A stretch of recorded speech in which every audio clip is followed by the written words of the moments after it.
Okay. So this week, the material in the course introduces for the first time the notion of independence of random variables, as well as joint distributions of random variables, um, and and all the notions about marginals and the independence of two distributions, the marginal probabilities and marginal probability density functions, and so on. I'm going to kind of um, talk about the theory a little bit, uh, and then move to the problems, because for the past 1 2 weeks, mostly the theory was not that uh, uh, the theory was not so extensive. And mostly it was some problems on uh, these certain types of random variables. Um,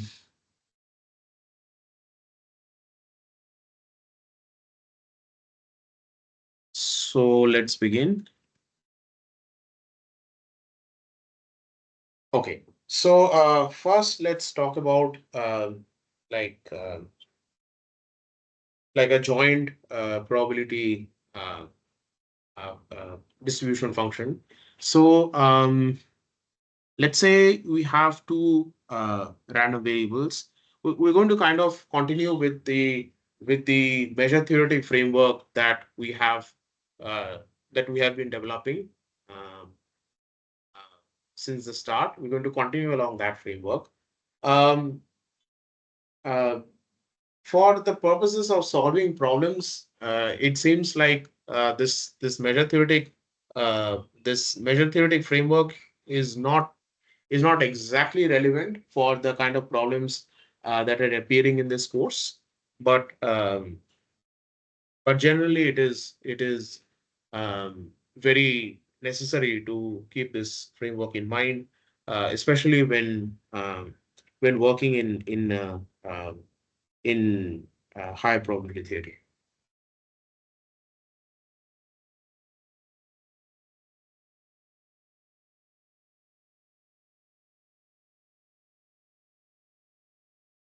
Okay, so let's say we have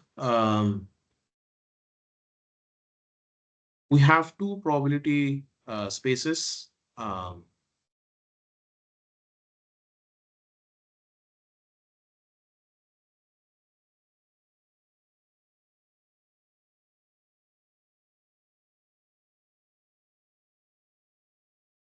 and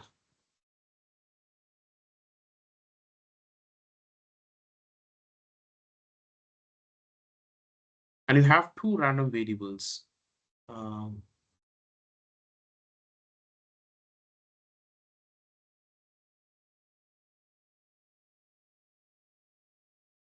okay. Now, when you have such maps like this, there is I mean, if we sort of forget the uh, measure theoretic language at this point, and just think of, let's say, if you're given two spaces in general, let's say for convenience, you can assume that we have two metric spaces.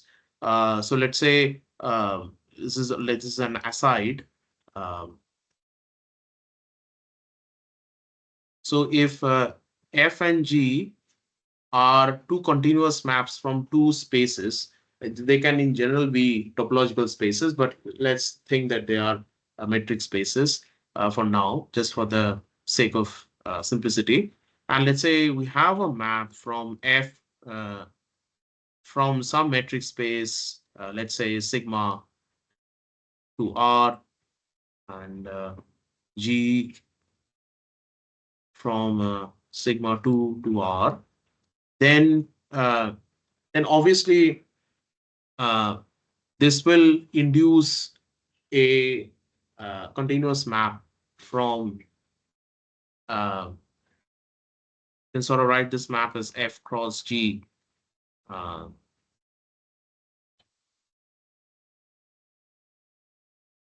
2 to R, uh, which sort of acts component wise.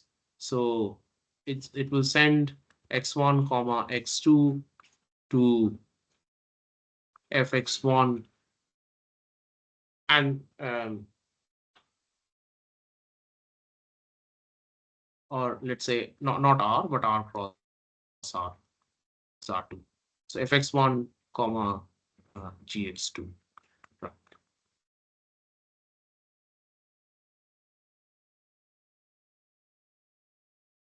Right. So this is what we would expect for continuous maps.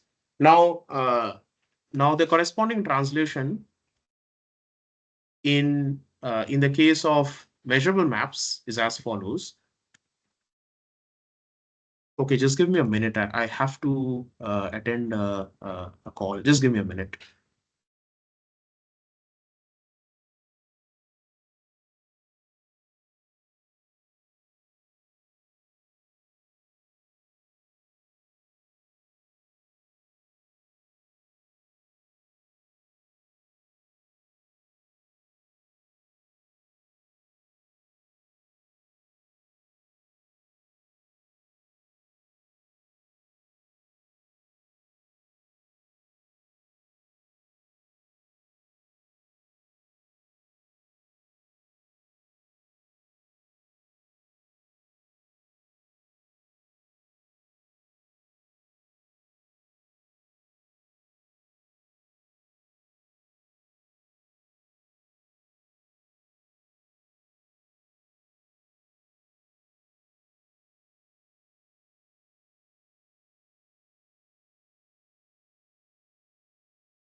Yeah, sorry.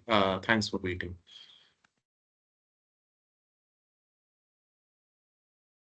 Right. So now kind of coming back to the language of measure theory, if we have two measurable maps, X and Y, then they can be sort of combined in a similar way to give a measurable map called X cross Y from omega 1 cross omega 2 to R cross R. Okay. And of course, now when you're talking about the product of two measure spaces, we need to talk about what is the sigma algebra. So the sigma algebra is what is called the product sigma algebra, uh, as kind of denoted by P1 cross P2. And here, this is the Borel sigma algebra on R squared. Okay, which is uh, which is equivalent to the product measure on R cross R.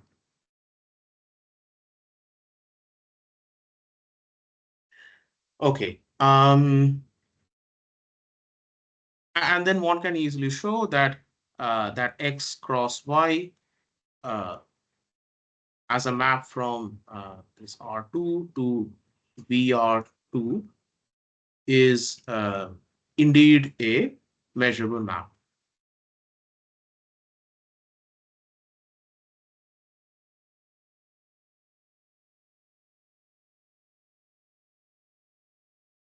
Okay.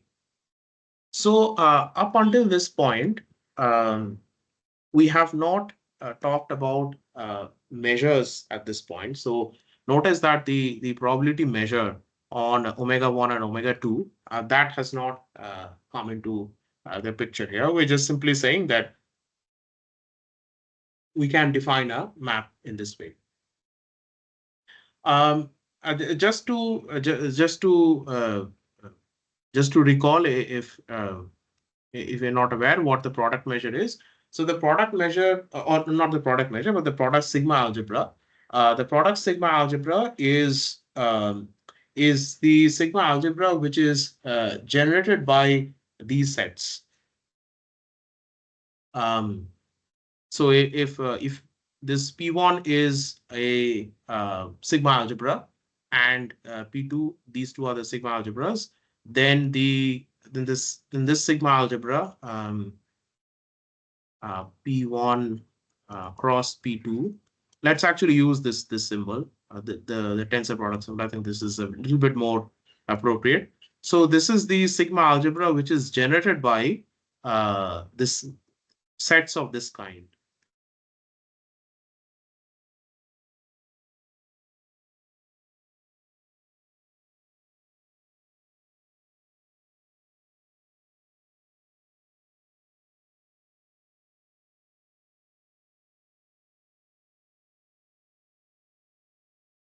So sets of these kind basically generate this sigma algebra. Okay. Now, of course, when it comes to measures, so let's say this is like a general statement from measure theory. So if you have a um, if you have a measure space mu1 and another mu2, you can define a um, okay, sorry.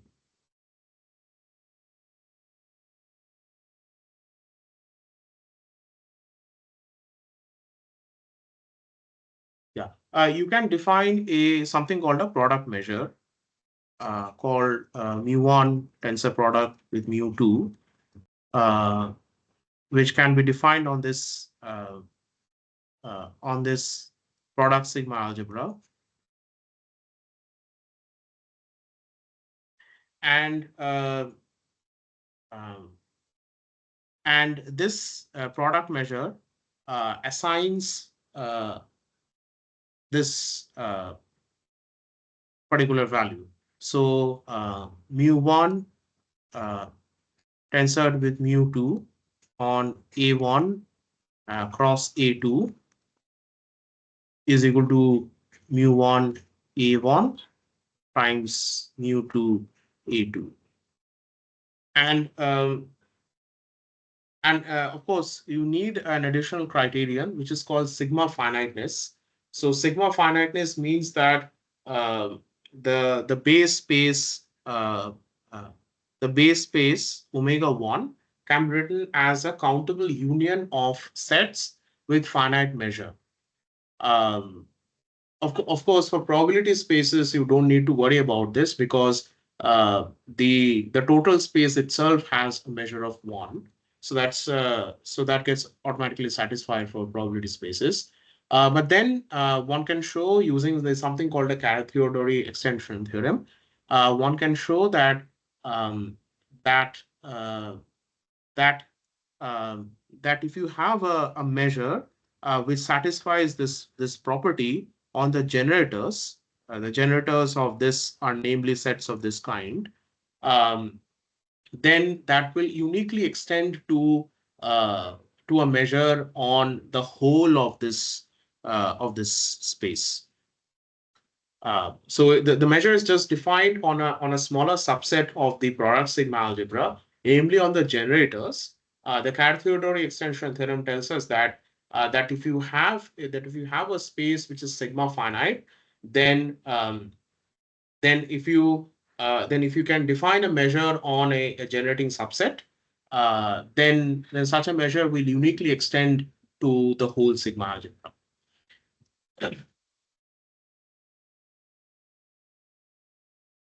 Right. So now if we have two random variables, x and y,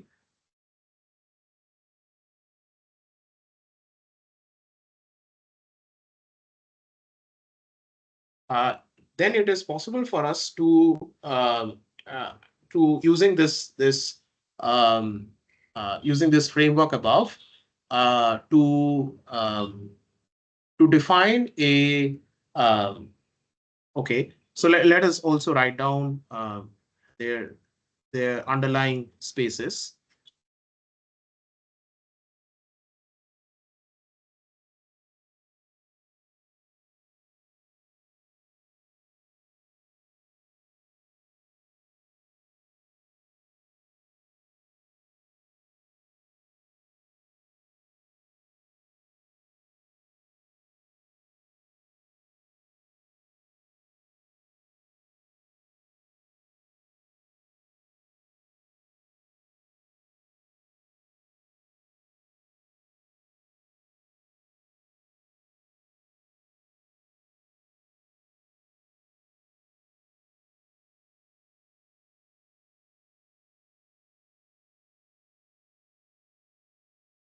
Okay.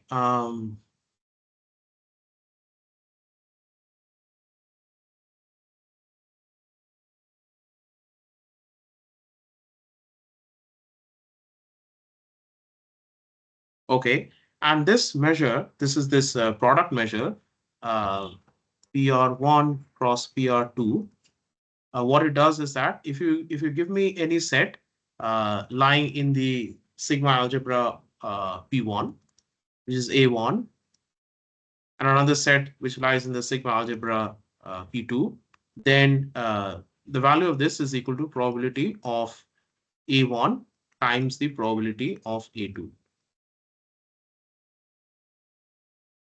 Okay, so x and y are said to be, so this is how we arrive at one definition of independent random variables. So x and y uh, are said to be independent random variables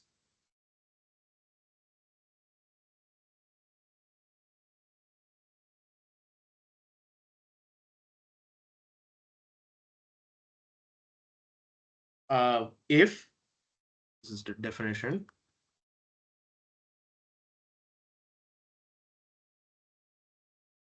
if for any A1 in the sigma algebra for x and any A2 for the sigma algebra in Y, uh, we have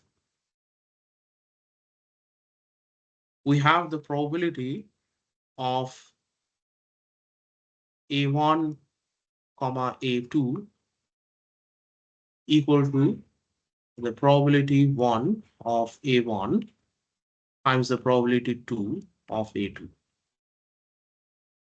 In other words, if X and Y are independent random variables, then the measure uh, which is operating on the underlying product sigma algebra is actually the product measure. Okay, I hope this fact is clear.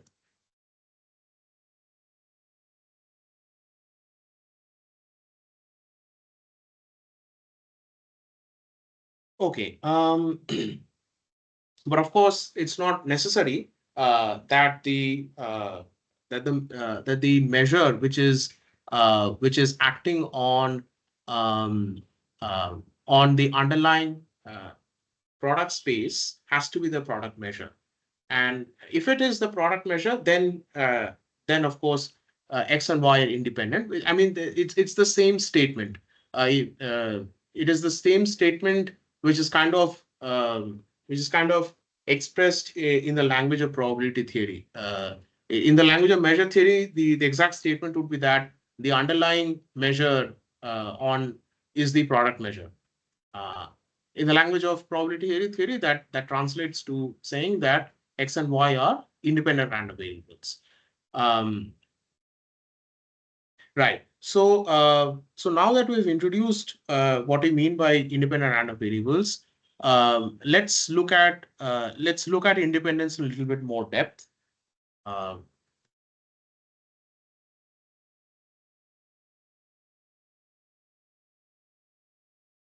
just give me 1 minute.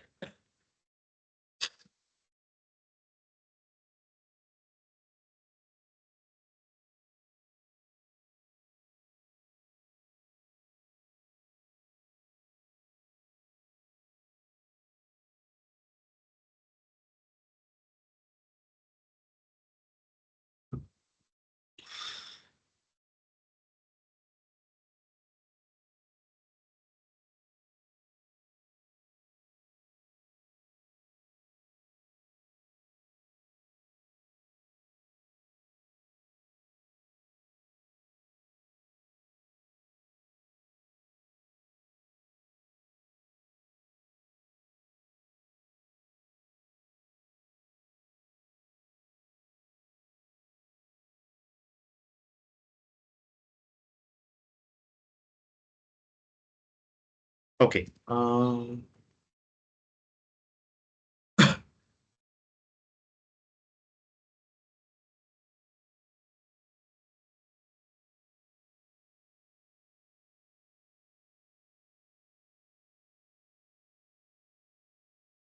Okay. So instead of writing down the theorems, I can just quote them. I think that would save some time.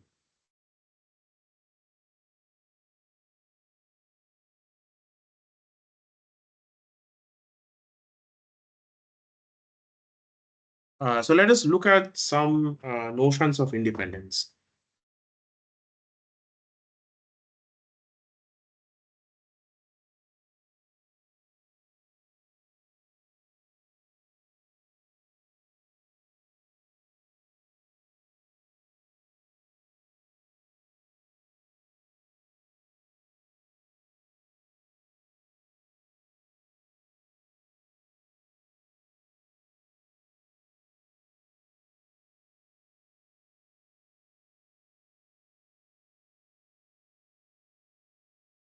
Okay.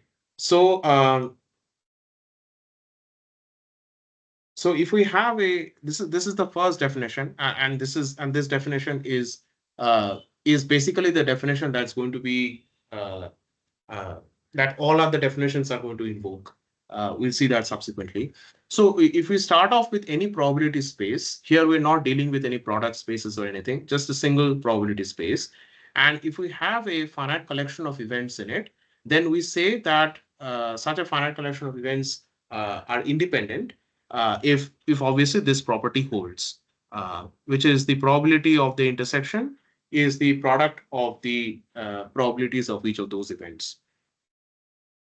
And so this is we say that they are independent, which is distinguished from pairwise independence, which means that if you pick any subset of this collection of events from B1 to Bn, then this property holds not just for the entire collection B1 to Bn, but it also holds um, uh, for subsets of this collection. So I mean, you can pick any subset of this collection, and still this property is going to hold. So then we say that the collection of events are independent. Um, a weaker condition is this condition of pairwise independence, where again, if you are given this finite collection of sets, they're said to be pairwise independent. If you pick two sets which are different from each other, then this property holds. So obviously you can see that this is a weakening of the first condition. Okay, now let's look at the second condition. Um,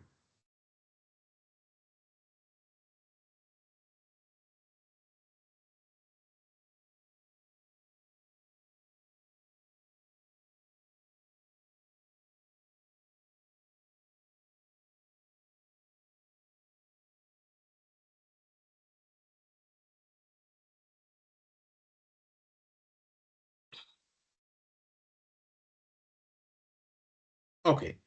Um,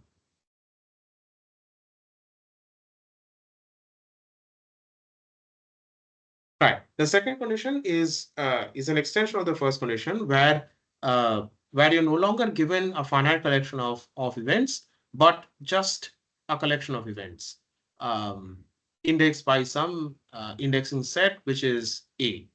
So now, of course, you say that that such a collection of events is independent of each other, where if you pick any finite number of subsets um, from this collection, then those finite number of subsets are independent of each other.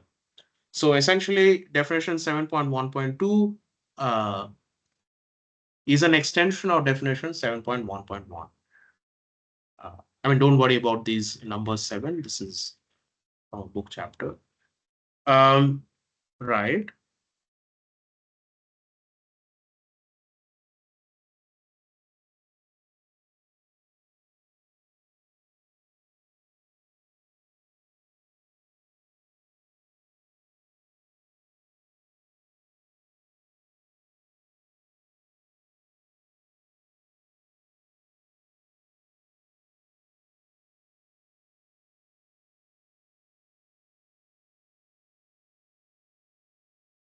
Okay. To For the next definition, we're just going to define one thing, which would be is not of any it's an important definition, but it's nothing difficult. So you fix the probability space. So let's say this is my probability space, which is fixed for the moment, and you have a collection of random variables. Um,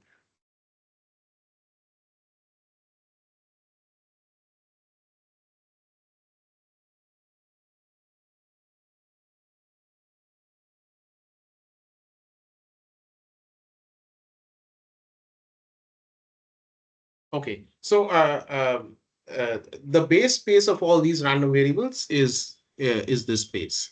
Okay. Now each random variable defines is each random variable will define a sigma algebra on omega, and we will go to denote this by sigma of x alpha. Okay, and that is nothing. So that is just the pullback of the Borel sigma algebra. So this is the uh, pullback of B of R. So this sigma x alpha uh, is basically the sigma algebra, which is basically sets of this kind: x alpha inverse of B, where B is a Borel set.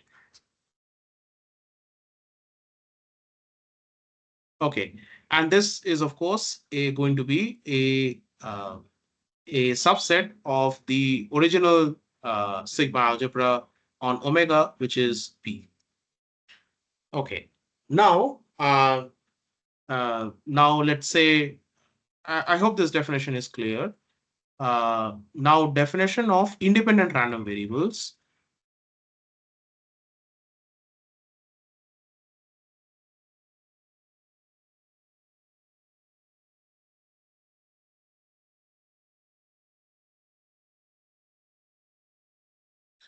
So a collection of uh, random variables x alpha is independent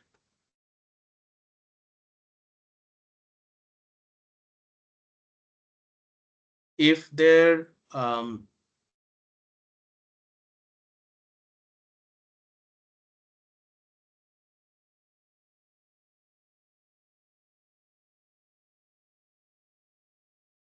right if their sigma if their induced sigma algebras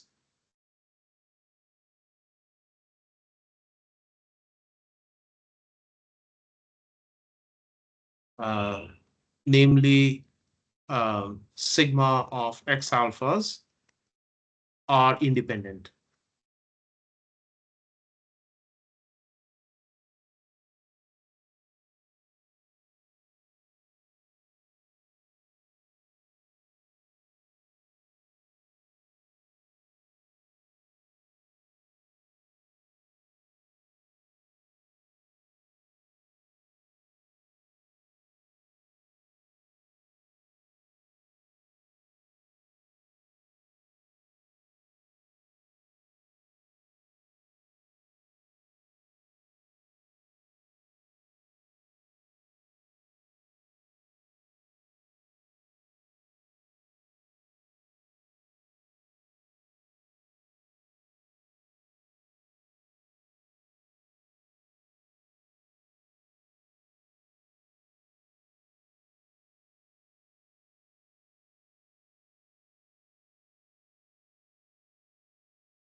Right. So what this means is that um,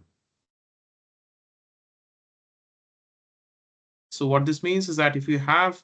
you have pick any finite subset of this indexing set A, which indexes these indices alpha, and so let's say you have some A alpha 1 belonging to sigma of x alpha 1 and uh, so on, then the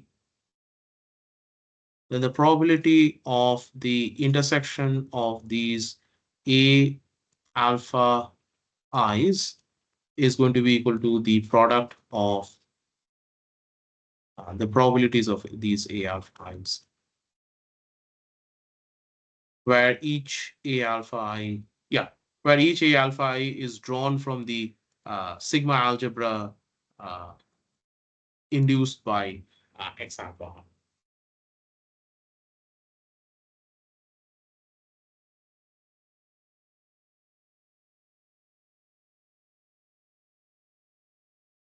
Okay.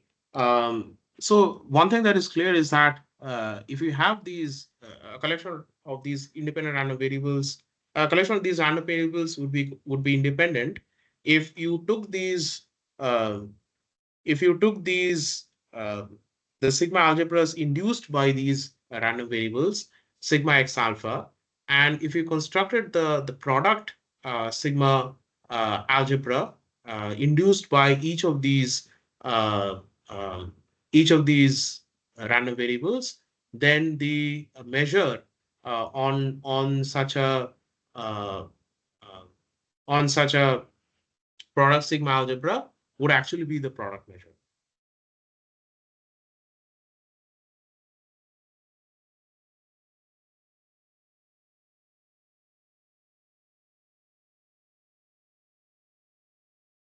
Okay, hope this is clear.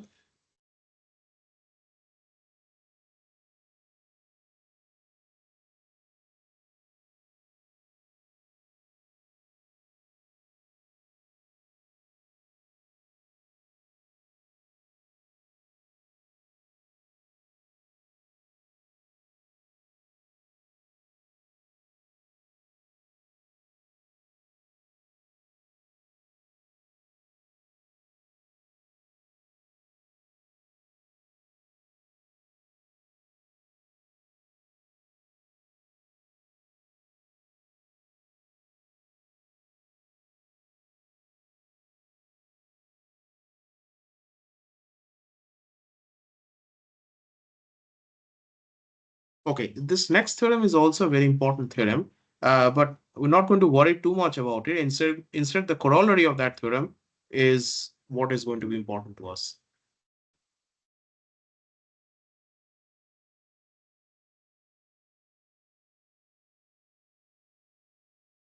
Okay, so let's not worry too much into this theorem. The theorem basically states us that uh, that let us start off with a probability space, and which is omega, and this script f is the sigma algebra on omega, and and you have a collection of pi systems. So don't worry too much about. Maybe I've heard about these pi systems, but what it tells us is that uh, in order to uh, in order to state. So okay, so if we have a collection of these sigma algebras, then to determine whether they are independent of each other is a very daunting task, because technically one needs to technically we need to carry out this test for all the events that are there in the sigma algebra. So let's say you have two sigma algebras generated by, let's say, two random variables x and y. It's going to be, it's a much harder task if you have to pick each set A1 and A2 and then check that the probability of A1 intersection A2 is probability of A1 times probability of A2. Now this theorem tells us that it's enough to not it's enough to just check this independence criterion on a smaller subset of the sigma algebras. So if you have a pi system is a particular kind of is a particular collection of subsets which satisfy a certain property. Let's not worry too much about that.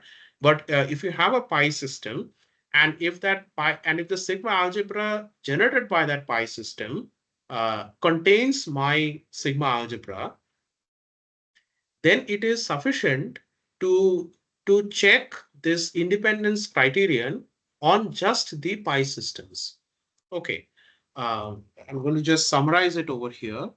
Uh, it is adequate to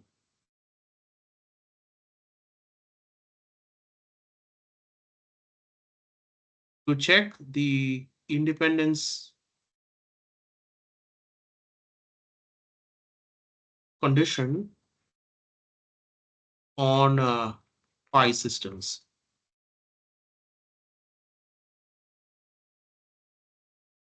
provided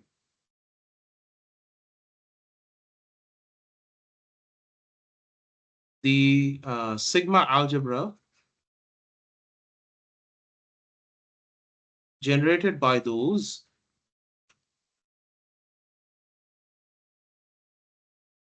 contain the sigma algebras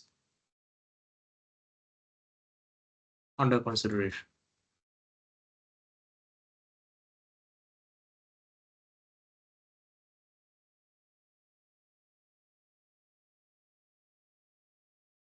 So an example of these pi systems are basically this. So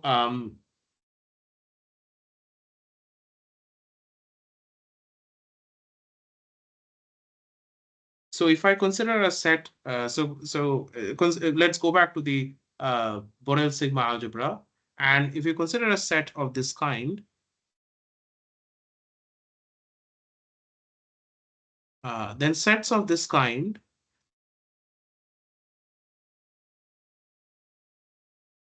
form a pi system.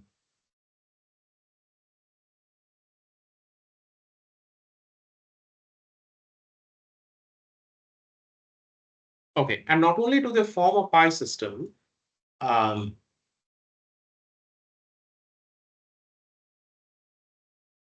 uh, sets of this kind will actually generate the Borel sigma algebra on R.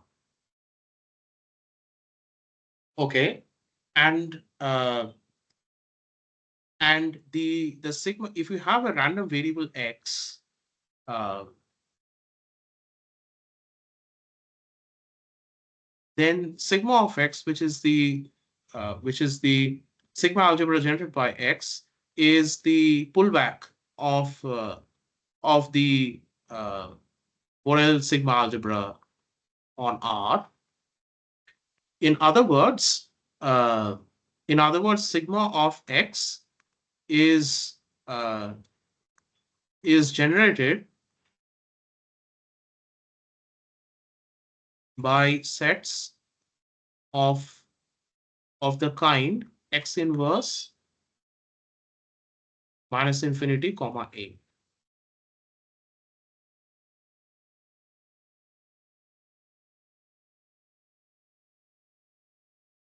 So what this theorem tells us is that in order to check for independence of a collection of random variables, uh, instead of going through all the sets in the corresponding sigma algebras generated by those random variables, it is enough to just uh, check um, the independence on these sets.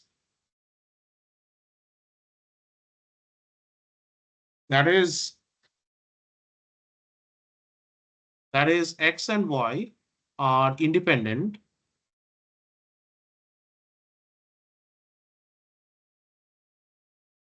if and only if the probability of x less than equal to a and y less than equal to b is equal to probability of x less than equal to a times the probability of y less than equal to b.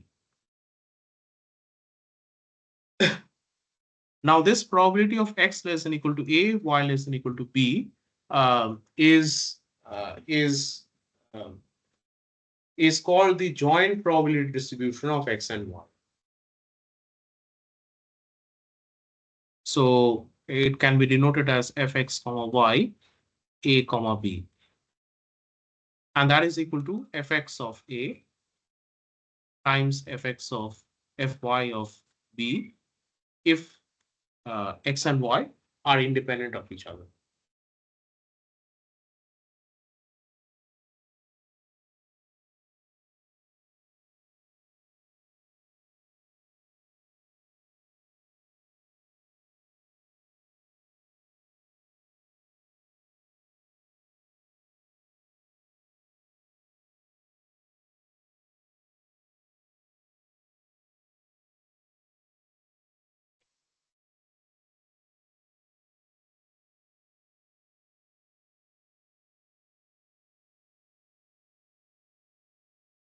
Yeah, just that statement only, but now generalized to a arbitrary collection of random variables looks like this. This is stated for two random variables. For an arbitrary collection of random variables, um, independence is determined by if you pick any finite subcollection of those random variables, then the joint distribution uh, of that arbitrary collection of random variables is going to be the product of the uh, is going to be the product uh, of the distributions of each of those random variables. And, and let me just write down one more thing. So if the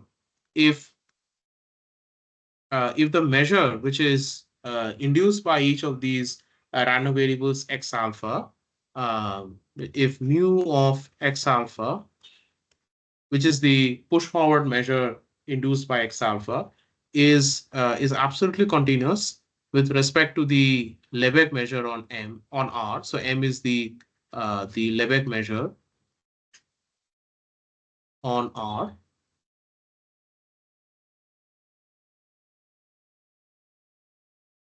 Then this criterion is equivalent to saying that that the density functions would also split. That is f of x1 comma x2 so on up to let's say x1 x2 so on is going to be the product of uh, fx1 fxi xi. Okay. Um, so that brings us to the end of the the sort of definitions uh, of um, um, of random variables, independence of random variables. Um,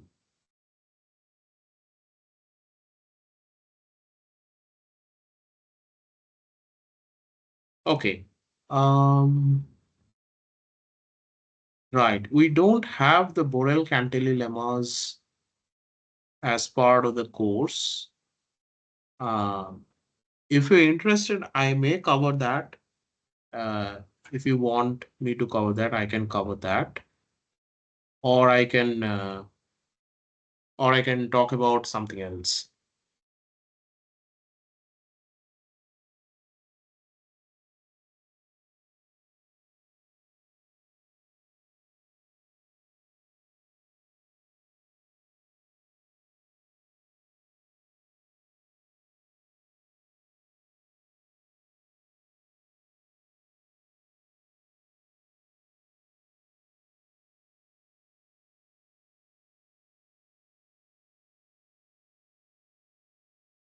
Okay.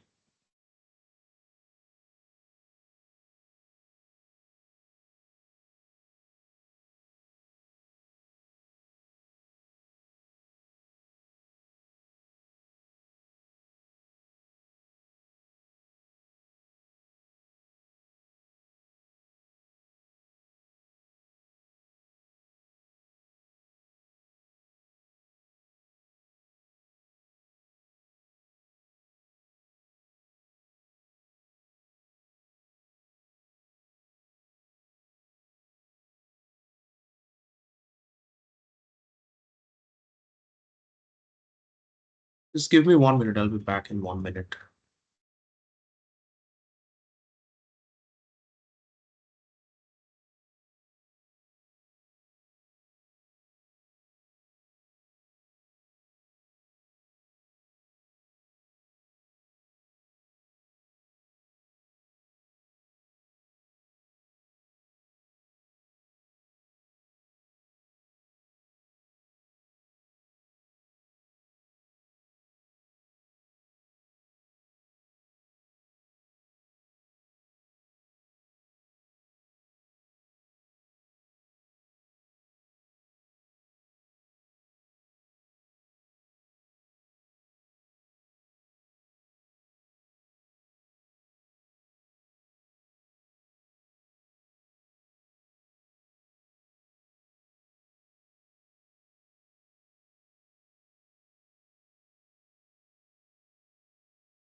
Okay.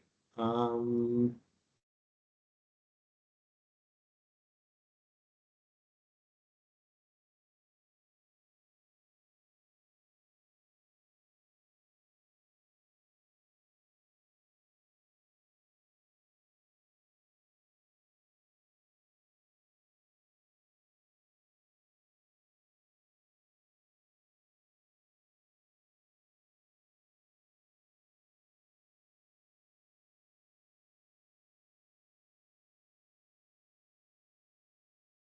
okay. So maybe we can start to look at some problems.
Okay, so I do not see conditional, uh, yeah, I don't see conditional distribution or conditional distributions or densities defined in this week, week 7. The next week it is defined. So the next week we will look at the theory related to conditional probability, or not this week. You can look at some problems instead. Meanwhile, if you have any doubts, you can of course ask me.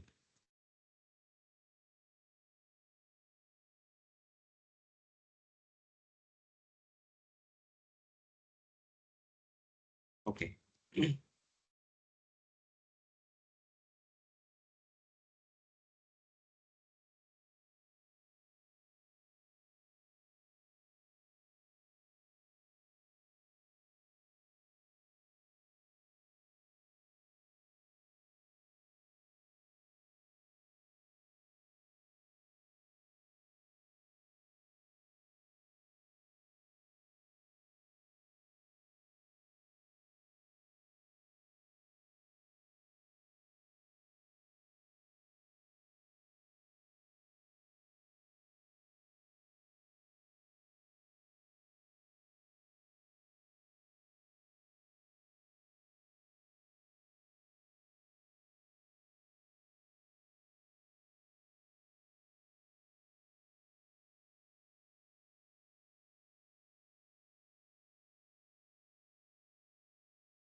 Just give me 1 minute. I'm trying to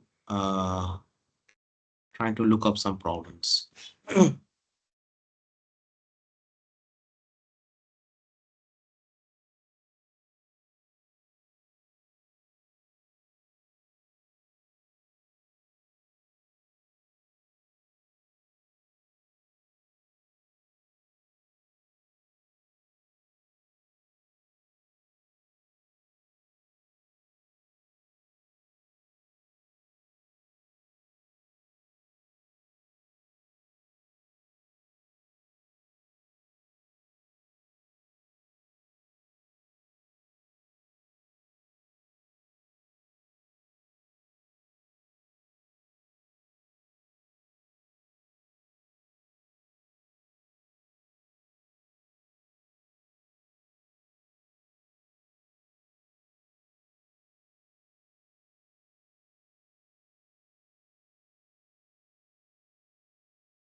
Okay, so let's look at this problem.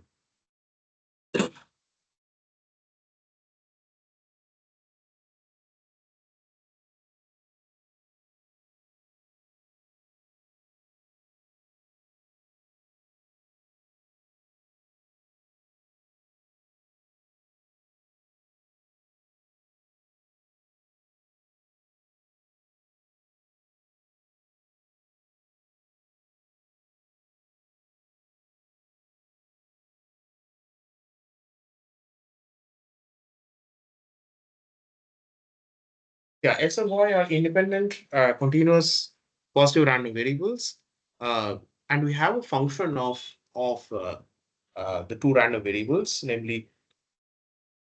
So in one case, z is equal to x by y, and in the other case, z is equal to xy. Okay. So now assume that the density function for um,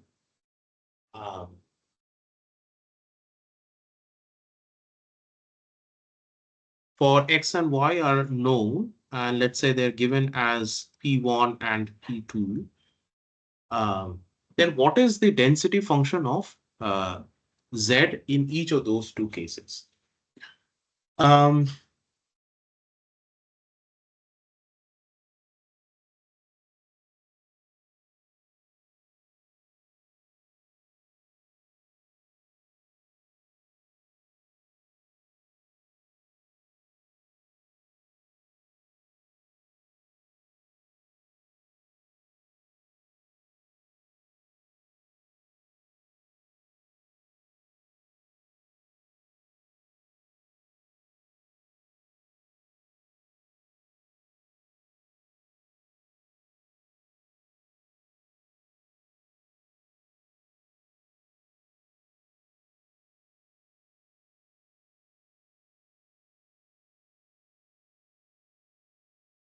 right. So let's solve the first part. The first part is equal to, so let's say we want to estimate the probability of z being less than or equal to t. Okay.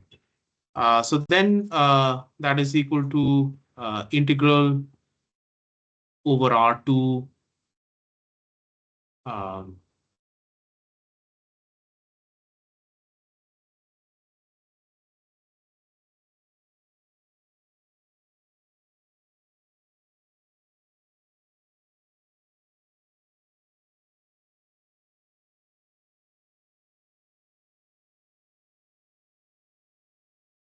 okay.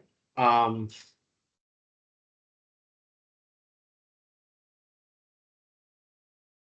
right. I hope this expression makes sense. So that is, of course, equal to you can do Fubini's theorem and integrate it uh, sequentially. Um,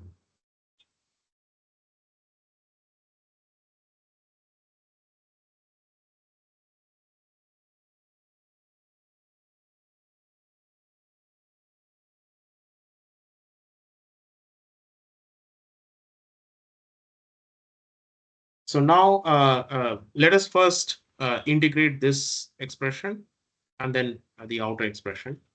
Um, so first integrating this expression.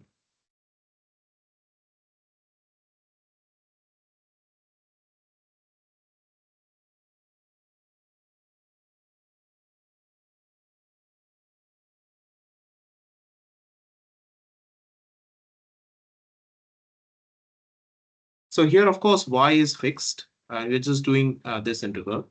And this is equal to uh, the probability of x being less than or equal to ty, which is, so if p1, p2 be the densities, and you can write this, let's say that the CDF is equal to f1 and f2.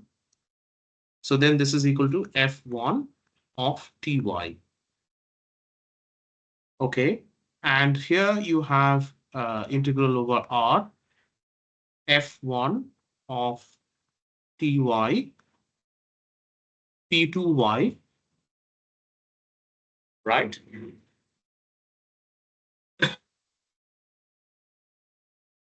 And of course, it's given that y is a non-negative random variable. So you can think that the integral is over 0, from 0 to infinity. So that gives us the probability of z being less than or equal to t. Now, the density function of z, pz, would be equal to the differential of this.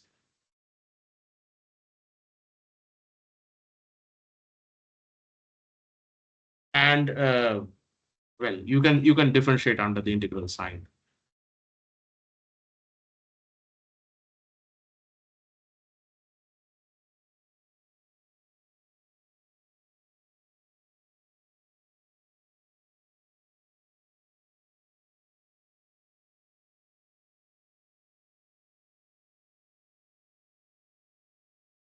So this is going to be equal to pz of t.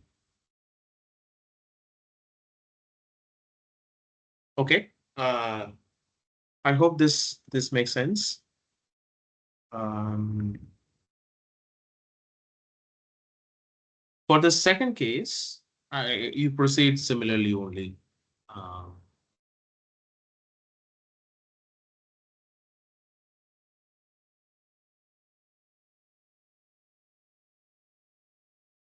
z is here equal to xy.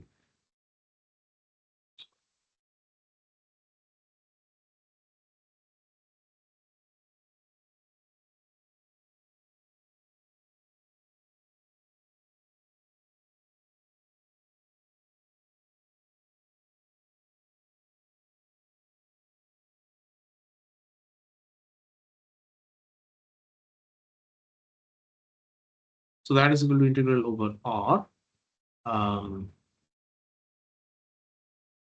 Probability of x less than or equal to t by y.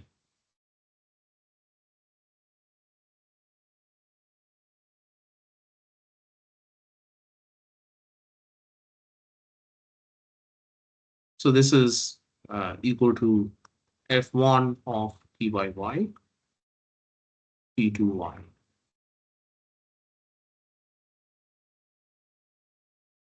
So this is going to be the CDF of z.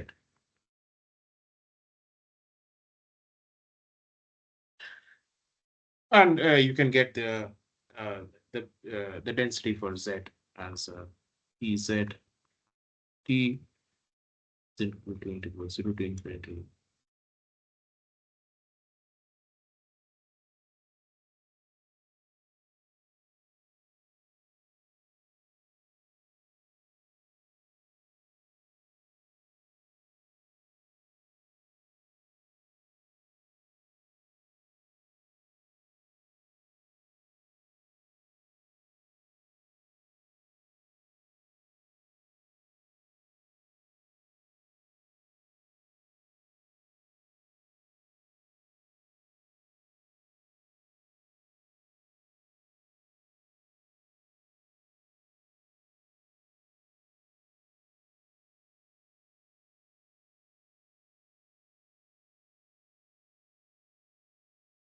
And now this is equal to p1 of t by y.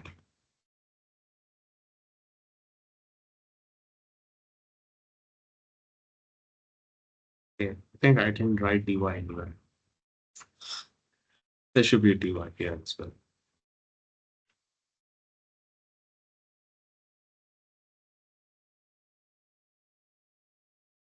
Dx here. Okay. Yeah, I hope this makes sense. The second part of the problem says, uh, now evaluate this when x and y are exponential random variables. So I leave that as an exercise. Evaluate when x and y are exponential random variables. Okay. Right. Hope this problem makes sense. Let's look at some other problem.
Okay, let me write down a statement uh,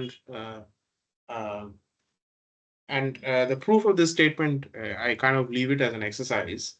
Um, I will I will give a proof of this statement in the following week.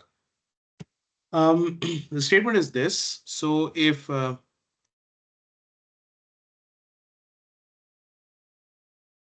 if you have a collection of independent random variables, so if x1 to xn are independent random variables,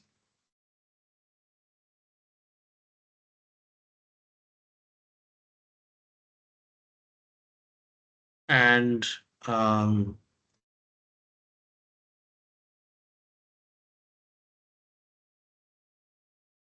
let's say so they're independent and identically distributed.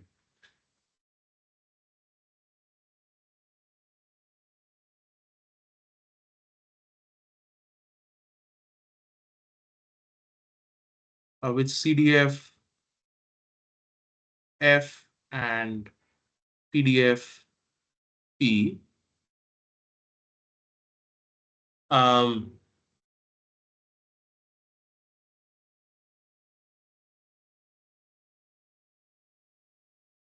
right. So then the events, so they're all continuous. Uh, they're all continuous random variables. That goes without saying.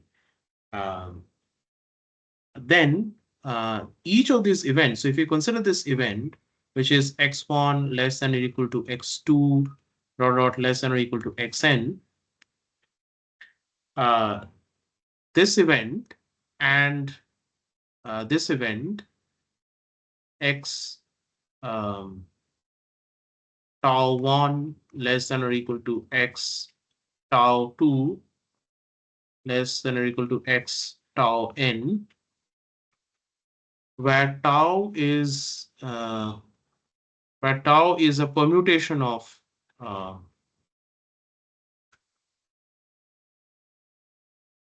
of 1 to n.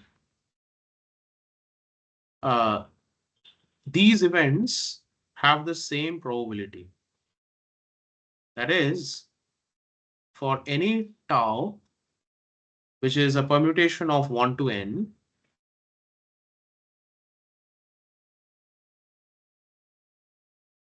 the probability of x tau 1 is less than or equal to up to x tau n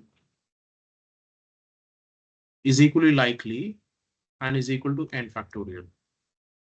This is independent of the choice of this CDFF and PDFP. This is a problem, and right. I mean, this should be intuitively clear. If you have a collection of independent and identically distributed random variables, uh, then uh, um, then there should not be any difference in the ordering. So two events in which, and events like these should be independent of the choice uh, of the ordering. It is equally likely that any one of these rank orderings may show up, right? And this is an important fact. I'll let me just say that I'll uh, leave it as an exercise, or I'll solve the next week.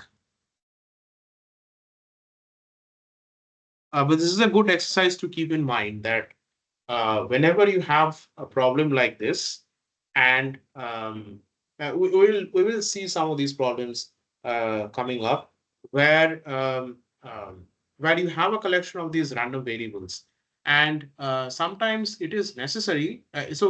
Those random variables are going to be independent and identically distributed, and sometimes it is necessary to assume some kind of an ordering on those random variables. And so then what this statement is telling you is that you can assume any arbitrary ordering. Um, and so the arbitrary ordering is going to be, so when we look at conditional probability the next week, that's when it's going to be useful. But what happens is that in a lot of these problems, you need to condition the problem based on an ordering of these random variables. And the result basically tells you is that it doesn't matter how you condition based on the ordering, as long as there are IID and continuous random variables, um, uh, the probability of such an ordering is always going to be 1 by n factorial. So it's going to be useful when you are solving problems in conditional probability.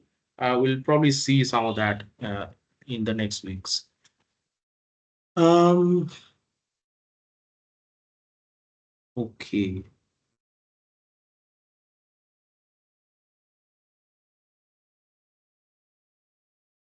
Mm, I mean, we solved a version of this in the previous week. Let me just bring that up.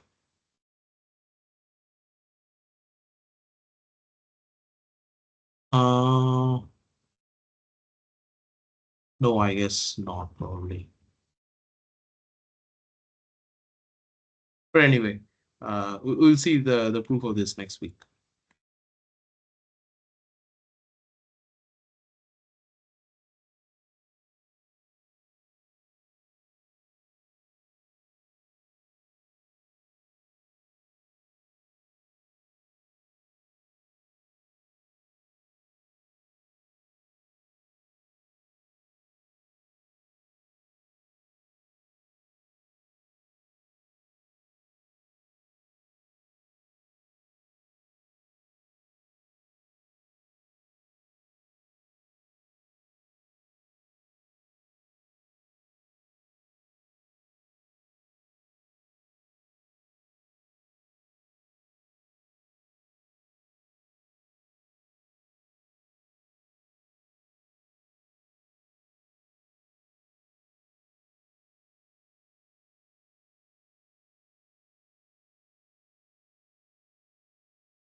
Okay, let's look at this problem only.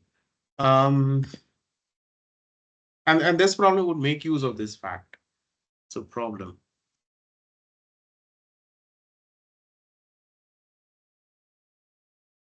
Let um,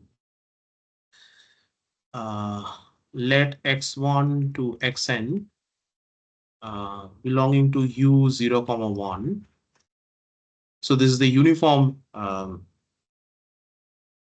This is the uniform probability on 0, comma 1. Be independent.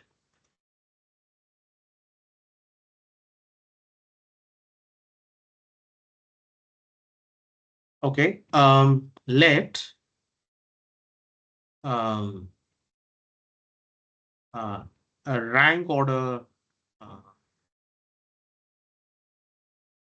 rank order x1 to xn, so that x1 uh, is equal to the minimum of x1 to xn, and um, xi is equal to the ith smallest value, ith smallest of x1 to xn. Okay, so it's like a rank ordering that you have. Uh,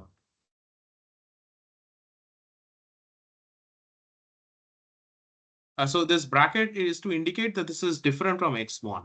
Okay. So essentially what this means is that you're performing some kind of a random trial for x1 to xn.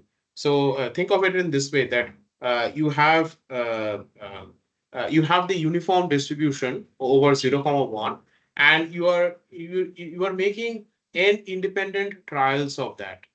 So you're randomly picking up n numbers, n real numbers uniformly from 0 to 1. Okay.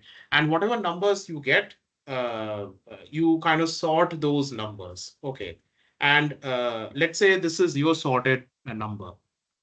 Okay. So now we ask you this question: what is the probability that uh,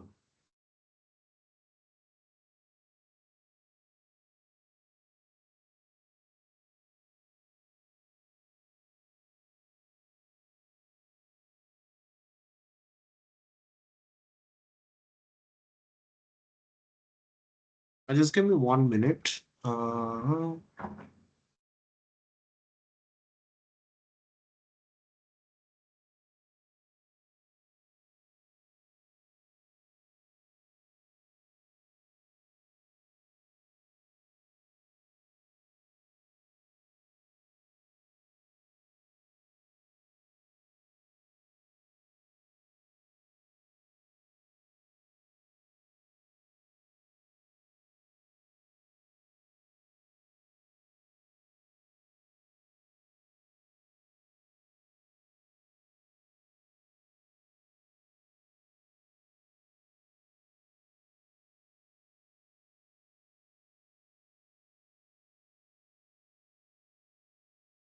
Okay. Yeah, prove that. Okay. Prove that the probability of xk minus xk minus 1 greater than t is equal to um,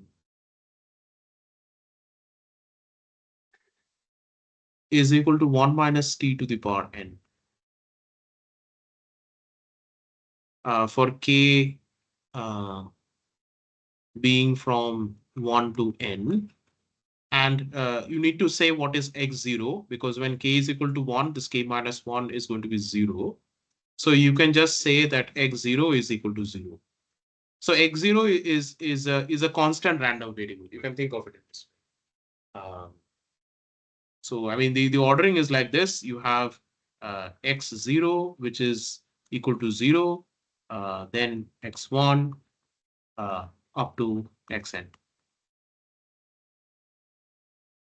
Okay, so when it comes to problems of these, I mean, uh, one way to solve a problem like this is to condition it, uh,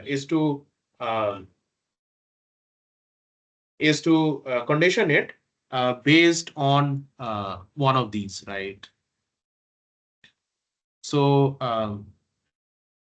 so you can ask what is the probability of xk minus xk minus 1 to be greater than t, given that uh, you have this condition.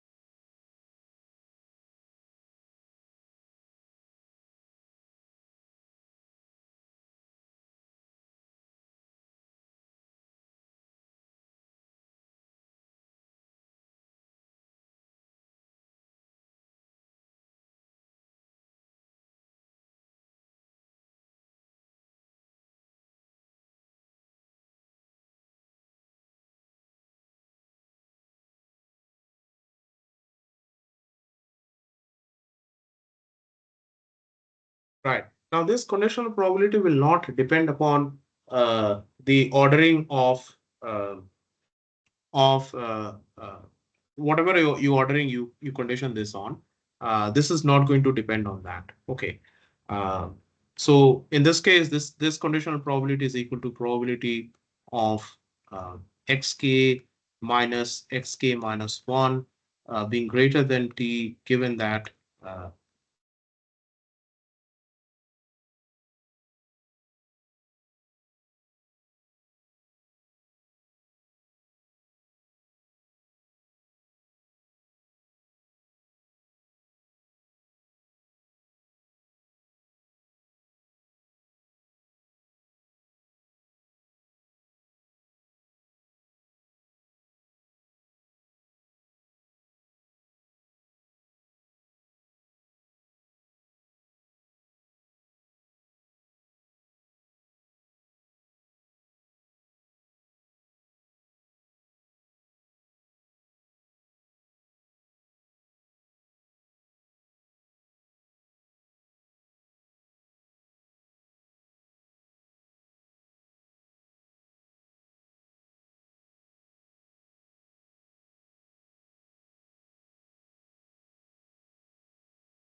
yeah. Um, okay.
Yeah. Okay. Well, I guess um, we can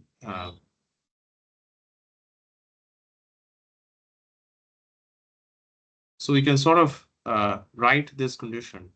So if we consider this thing xk minus one greater than t intersection with x1 less than x2 less than xn, uh,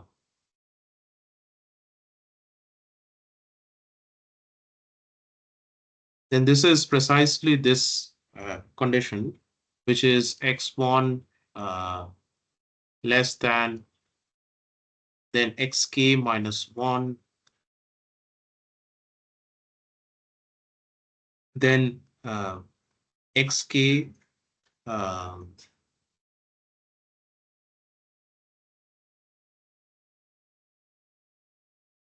right, then xk being greater than uh, xk minus 1 plus t,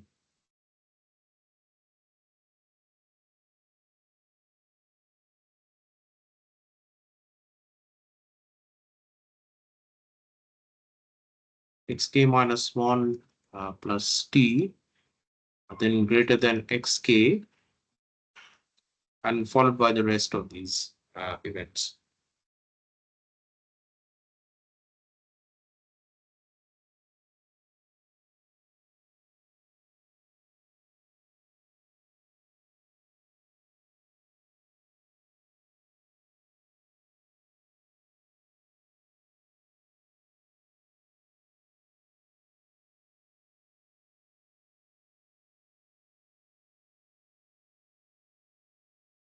So the indicator function for this is going to be uh,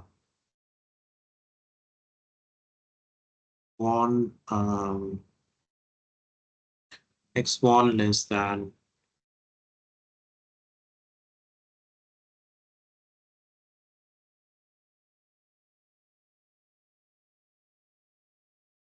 xk minus 1 um, mm,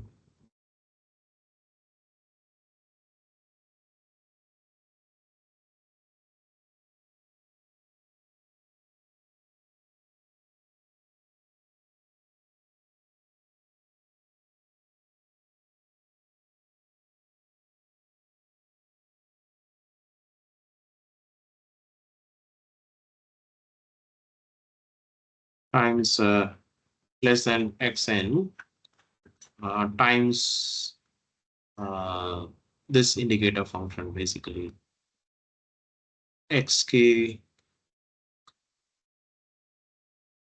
minus 1 uh, plus t less than xk,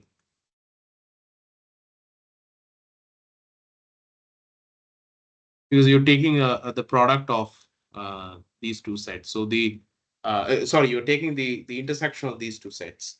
So the indicator function sort of multiplies. And so let's call this event. Uh, so let's give a name to this event. Uh, so because this is the identity permutation on 1 to n, um, let's call this. Let's call this event as a ID. Okay, ID here stands for the identity permutation.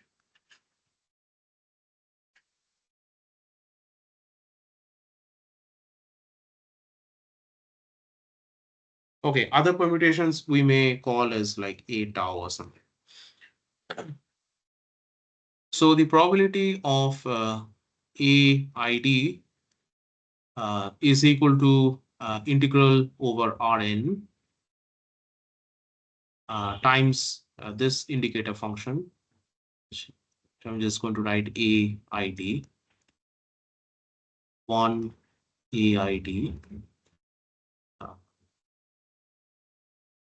then px1 up to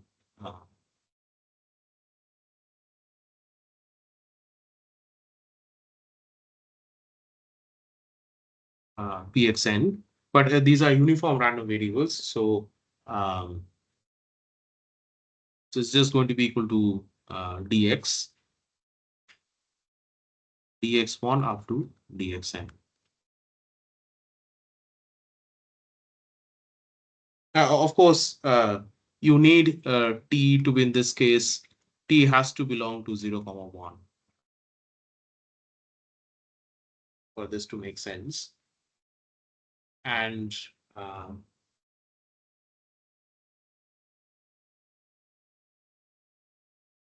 I write Rn, it's not necessarily Rn. The It's over 0, 1. So it's actually 0, 1 to the power n HP.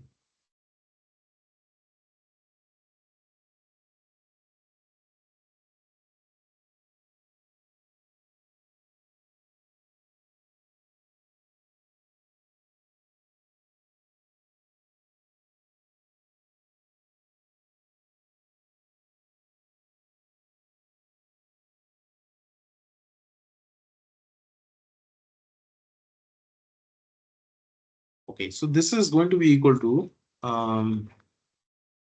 integral 0 to 1, then Um,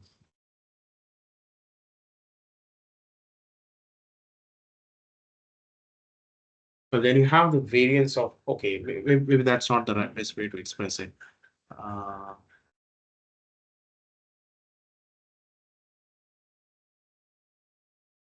Trying to think what is the best way to express this.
just give me 1 minute. Um,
mm,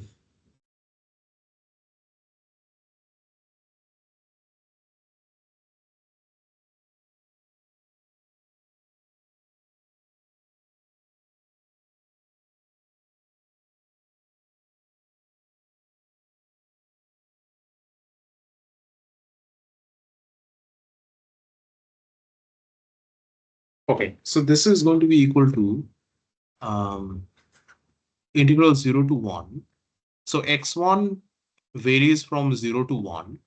Then x2 varies from x1 to 1, right? Likewise, xk varies from xk minus 1 to 1, okay? But xk minus 1 varies from xk minus 2 to 1. Uh, but xk varies from xk minus 1 plus t to 1, right? And then you have the rest of the terms which vary from which vary as usual.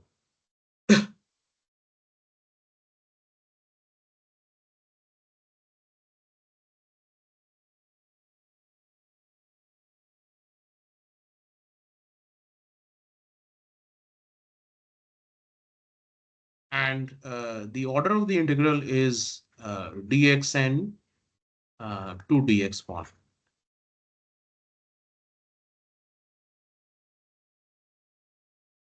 Okay, so this is the integral you need to evaluate. And um,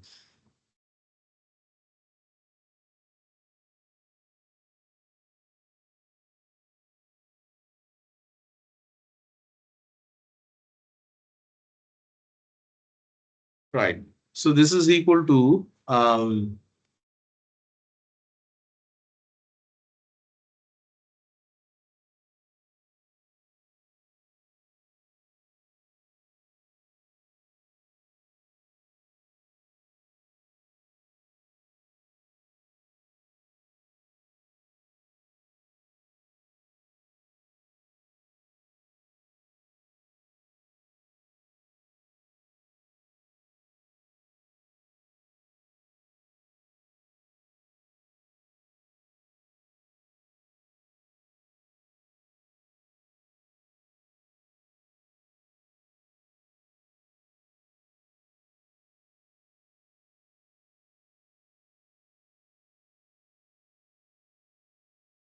so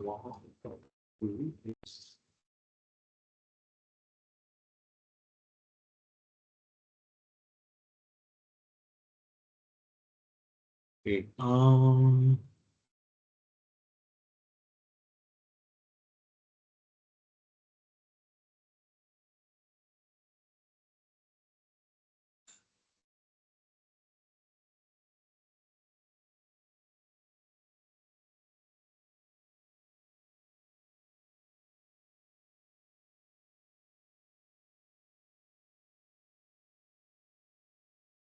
Okay, I think this integral is going to be, well, I mean, you have to be sort of carefully evaluate this integral and show that this integral is equal to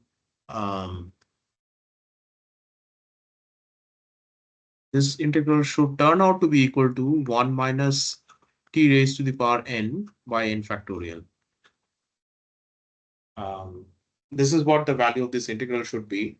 You have to sort of carefully uh, evaluate this integral. Um,